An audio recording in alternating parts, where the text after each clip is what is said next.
ಸ್ನೇಹಿತರೆ, ರಾಜ್ಯ ಸರ್ಕಾರದಿಂದ ಇದೀಗ ಗೃಹಲಕ್ಷ್ಮಿ ಯೋಜನೆಯವರಿಗೆ ಒಂದು ಬಿಗ್ ಅಪ್ಡೇಟ್ ಬಂದಿದೆ.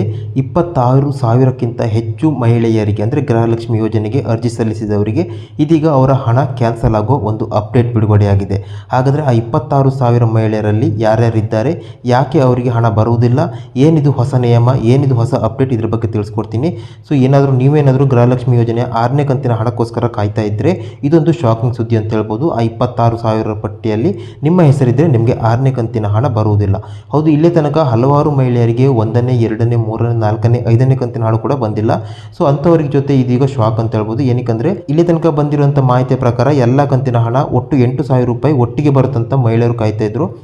ಆದರೆ ಇದೀಗ ಸರ್ಕಾರದ ಹೊಸ ನಿಯಮದ ಪ್ರಕಾರ ಇದೀಗ ಒಟ್ಟಿಗೆ ಬರುವುದಿಲ್ಲ. ಅದರ ಜೊತೆಗೆ 26,000 ಗೃಹಲಕ್ಷ್ಮಿಯರಿಗೆ ಶಾಕಿಂಗ್ ಸುದ್ದಿ ಅಂತ ಹೇಳ್ಬೋದು. ಹಾಗಾದರೆ 26,000 ಮಹಿಳೆಯರು ಯಾರು, ಏನಿದು ಹೊಸ ಅಪ್ಡೇಟ್, ಇದ್ರ ಬಗ್ಗೆ ನಿಮಗೆ ಸಂಪೂರ್ಣವಾಗಿ ತಿಳಿಸ್ಕೊಡ್ತೀನಿ.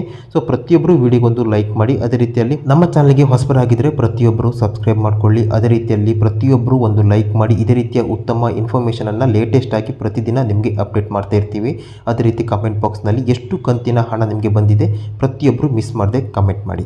ಸ್ನೇಹಿತರೆ, ಗೃಹಲಕ್ಷ್ಮಿ ಯೋಜನೆ ಬಿಡುಗಡೆ ಆದ ಬಳಿಕ ನಾನಾ ರೀತಿಯ ವಿಘ್ನ ಬರ್ತಾ ಇತ್ತು. ಹಲವಾರು ರೀತಿಯ ಸಮಸ್ಯೆಗಳು, ದಾಖಲೆಗಳಲ್ಲಿ ಸಮಸ್ಯೆ, ತಾಂತ್ರಿಕ ದೋಷಗಳು, ಈ ರೀತಿಯಾಗಿ ಹಲವಾರು ಸಮಸ್ಯೆಗಳು ಪ್ರಾರಂಭದಿಂದಲೂ ಬರ್ತಾ ಇತ್ತು.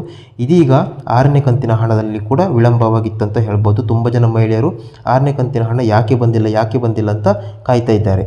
ಇದ್ರ ಬಗ್ಗೆ ಈಗ 6ನೇ ಕಂತಿನ ಹಣ ನಿನ್ನೆ ನಡೆದ ಸಭೆಯಲ್ಲಿ ಚರ್ಚೆಯಾಗಿದ್ದು ನಾಳೆಯಿಂದ ಬಿಡುಗಡೆ ಪ್ರಾರಂಭವಾಗುತ್ತೆ. ಇದರ ಜೊತೆಗೆ 26,000 ಮಹಿಳೆಯರ ಬ್ಯಾಂಕ್ ಖಾತೆಗೆ ಹಣ ಬರುವುದು ಸಂಶಯಾಸ್ಪದವಾಗಿದೆ ಅಂತ ಹೇಳ್ಬೋದು. ಯಾಕಂದರೆ ಇಲ್ಲಿ ಒಂದು ಹೊಸ ಅಪ್ಡೇಟನ್ನು ಸರ್ಕಾರ ಬಿಡುಗಡೆ ಮಾಡಿದೆ. ಹೌದು, ಡಿಸೆಂಬರ್ ತಿಂಗಳಲ್ಲಿ ಮುಖ್ಯಮಂತ್ರಿಗಳ ಸೂಚನೆ ಮೇರೆಗೆ ಗ್ರಾಮ ಪಂಚಾಯತ್ ಮಟ್ಟದಲ್ಲಿ PDO ನೇತೃತ್ವದಲ್ಲಿ ಗೃಹಲಕ್ಷ್ಮಿ ಕ್ಯಾಂಪನ್ನು ನಡೆಸಬೇಕಂತ ಒಂದು ತೀರ್ಮಾನ ಕೈಗೊಳ್ಳಲಾಗಿತ್ತು.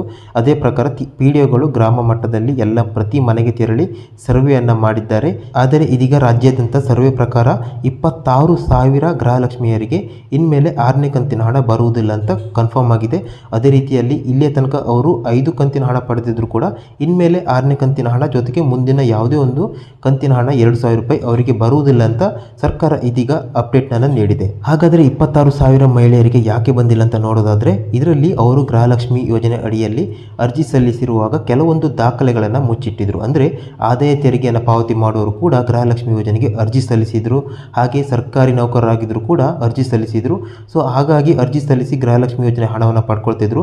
ಬಟ್ ಅವರಿಗೆ ಇದೀಗ ಹೊಸ ನಿಯಮದ ಪ್ರಕಾರ ಇನ್ಮೇಲೆ ಅವರಿಗೆ 6ನೇ ಕಂತಿನ ಹಣದಿಂದ ಇನ್ಮೇಲೆ ಅವರಿಗೆ ಯಾವುದೇ ಒಂದು ಗೃಹಲಕ್ಷ್ಮಿ ಯೋಜನೆ 2,000 ರೂಪಾಯಿ ಕಂತಿನ ಹಣ ಬರುವುದಿಲ್ಲ ಅಂತ ಸರ್ಕಾರ ಎಚ್ಚರಿಕೆ ನೀಡಿದೆ. ಇದೊಂದು ಗೃಹಲಕ್ಷ್ಮಿಯವರಿಗೆ ಒಂದು ಶಾಕಿಂಗ್ ಸುದ್ದಿ ಅಂತ ಹೇಳ್ಬೋದು. ಸೊ ನೀವಿನ್ನು ಗೃಹಲಕ್ಷ್ಮಿ ಯೋಜನೆಗೆ ಅರ್ಜಿ ಸಲ್ಲಿಸಿಲ್ಲ ಅಂದರೆ ನೀವು ನಿಮ್ಮ ಹತ್ತಿರದ ಗ್ರಾಮವನ್ನು ಅಟಲ್ಜಿ ಜನಸ್ನೇಹಿ ಕೇಂದ್ರಗಳಿಗೆ ಭೇಟಿ ನೀಡಿ ಎಲ್ಲ ದಾಖಲೆಗಳನ್ನು ತೆಗೆದುಕೊಂಡು ಹೋಗಿ ಅರ್ಜಿಯನ್ನು ಸಲ್ಲಿಸಬಹುದಾಗಿದೆ.